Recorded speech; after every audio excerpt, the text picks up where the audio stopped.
The evolution of New York City's architecture. Imagine walking through a city where every building whispers stories of ambition, resilience, and artistry. That's New York for you, a city that didn't just grow, it soared. But here's a curious question. Have you ever stopped to wonder why New York's skyline looks the way it does? Why brownstones hug its streets while towering skyscrapers battle the clouds? Today, we'll uncover the 5 pivotal moments that shaped NYC's architecture, and I promise you'll never look at the city the same way again. Oh, and fair warning, there's a challenge at the end of this video. Let's see if you're up for it.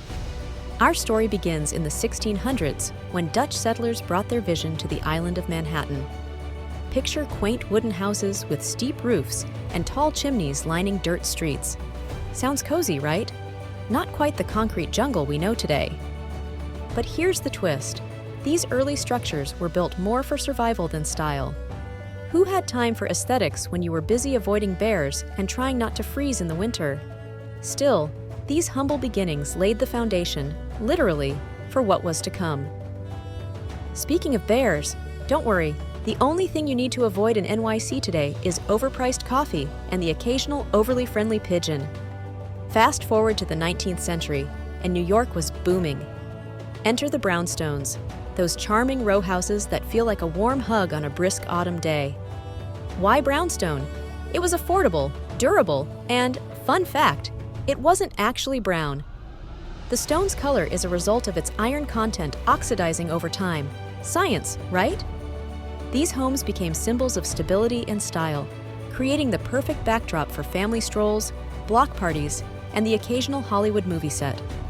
And then, the skyline decided to reach for the stars. By the late 19th century, steel frame construction revolutionized architecture, giving birth to skyscrapers like the Woolworth Building and later, the Empire State Building. Fun fact, when the Empire State Building opened in 1931, it was nicknamed the Empty State Building because so few tenants could afford to rent space during the Great Depression. Imagine building a 102-story marvel only to hear crickets. Speaking of crickets, have you ever heard one in Manhattan? Exactly. Nature has its boundaries here too. Today, New York's architecture is a mix of the past and the future. Modern buildings like One World Trade Center reflect innovation and sustainability, featuring energy-efficient designs that make us ask, can we build cities that respect nature as much as they inspire us? But perhaps New York's greatest architectural feat isn't a building, it's the way its spaces connect people. Parks like Central Park and the High Line are perfect reminders that even in a city of steel and stone, there's room for nature and connection. So here's the challenge. Next time you visit or revisit New York, try to spot the stories hidden in its buildings. What era do they belong to? What vision did they represent?